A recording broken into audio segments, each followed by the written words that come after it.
Hey, so I am super duper excited to talk to you guys today about microneedling with RF. I finally pulled the plug. But before I get started, make sure you like, comment, subscribe, share, all that fun stuff. So I'll be going over why I decided to get it, what it is, and kind of what you can expect. So for me, why I decided to get microneedling is because backing up my first pregnancy, I gained a ton of weight. I'm normally 145. I got to over 200 pounds. I don't know exactly how much I got over because I had them stop weighing me or telling me how much I weighed. It was just that depressing. But one of the side effects that I did not know was possible is loose skin. So after I got pregnant with my first one, I had loose skin in my abdomen from me gaining so much weight, and then I ended up losing it all and then some. And that amount of stress, like my skin just didn't bounce back. I bounced back weight wise, but my skin didn't come back with me. So I tried a lot of things. I tried cavitation with radio frequency. That really didn't do that much. I tried microneedling. I saw better results with that.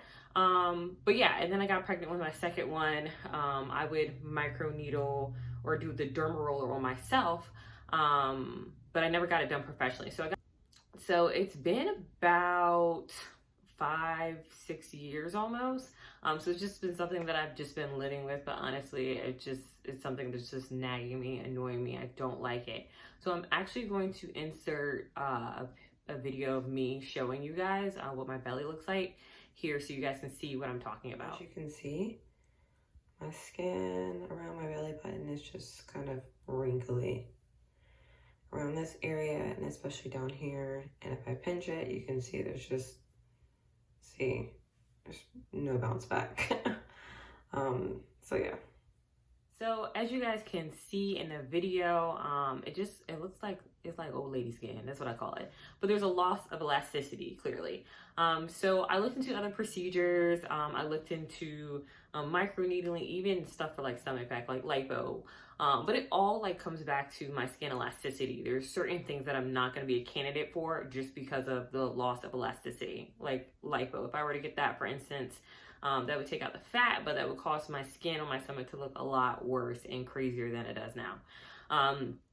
And I don't want to get a tummy tuck. I feel like, yes, I don't have the tautness of my skin, but a tummy tuck is a major procedure. That scar is crazy. The recovery time, I've done a C-section, that just was out of the question. So I went for consults for microneedling and radio frequency. And I went to one place and they were like, hey, I would recommend the microneedling. We have it with RF, but it doesn't really do anything.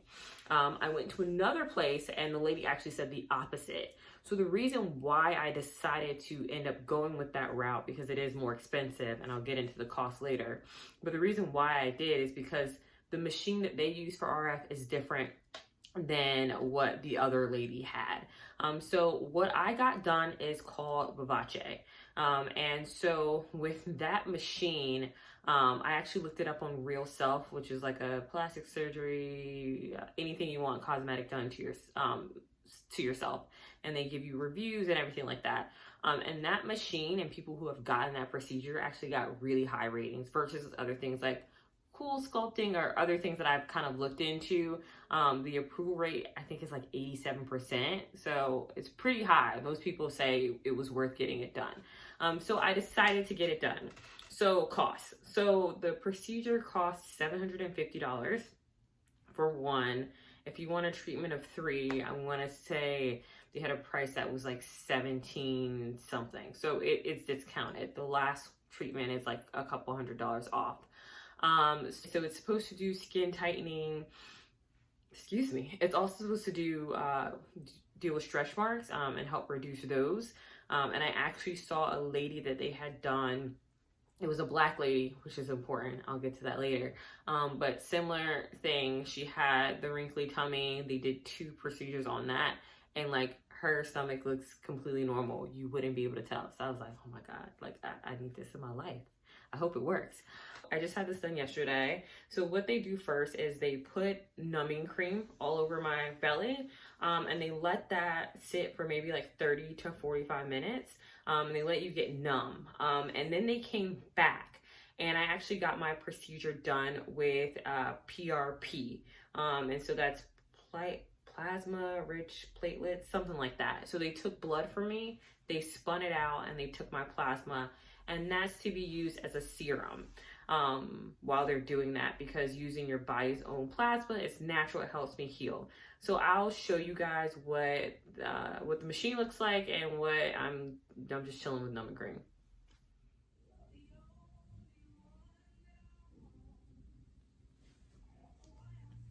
So that is the machine, and I have numbing cream sitting on me now with saran wrap.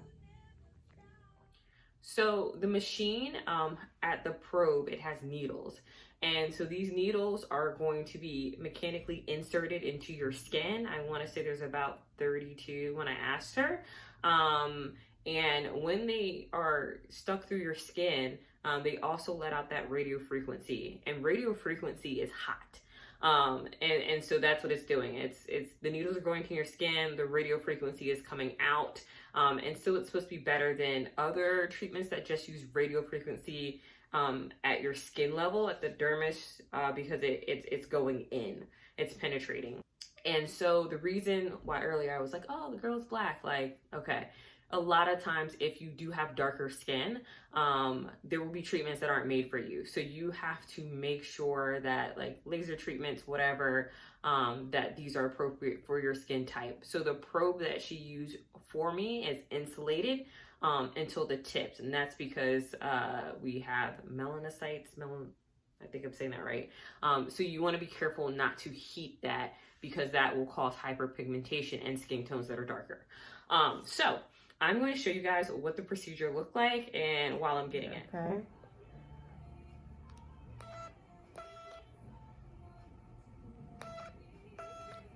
How's that? It's good, doesn't? Okay. Yeah, it's comfortable. Good. It feels like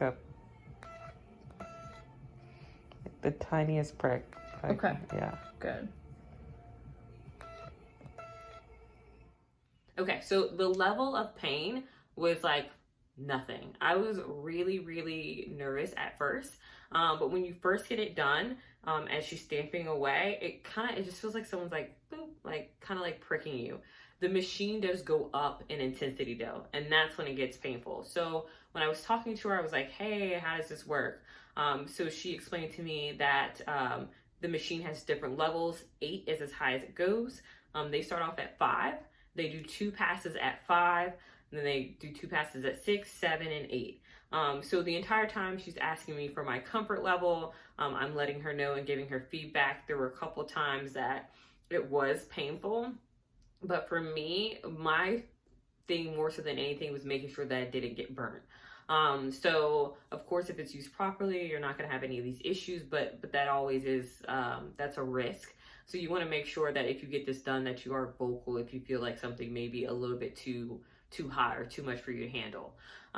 So as she's stamping, she is also spreading the PRP around my stomach to make sure that's getting absorbed. So she did one side of my stomach and then the other side, and then afterwards, this is what it looked like. Okay, so this is directly after. The skin swells up in reaction. So that's normal. But we will see. As you can see in the video, it looks kind of scary. It's very swollen. I mean, I got a little bit of tummy, but it's not that big. So my stomach is very swollen, and I was really scared. I was like, oh my God, like, what did she do? But by the time I got home, it was completely fine. My skin was a little tender to the touch, but not by much. So I would say you could get this done and completely go about your day. Whoever you get it done through will probably give you aftercare instructions, but things like no sun, etc. Just being really delicate with the area because you have had injuries done to it. So as far as results, you can expect results in about 6 weeks. But when I was reading the literature, it actually said up to 6 months for you to see the best results. So obviously that's a long time. But I am going to be getting another one done in September. With the way things work with me editing these videos, I'll probably end up putting this video out maybe close to that time, so you guys won't have to wait that long to see. But I plan on keeping track. I took a picture today. I'll probably take them in 2-week increments just to kind of see. And of course, by that 6-week time, if I don't see any results, I probably won't be going to the next appointment because it's a lot of money. But I'm hoping that this works. But yeah, I will keep you guys updated. Thanks for watching. See ya.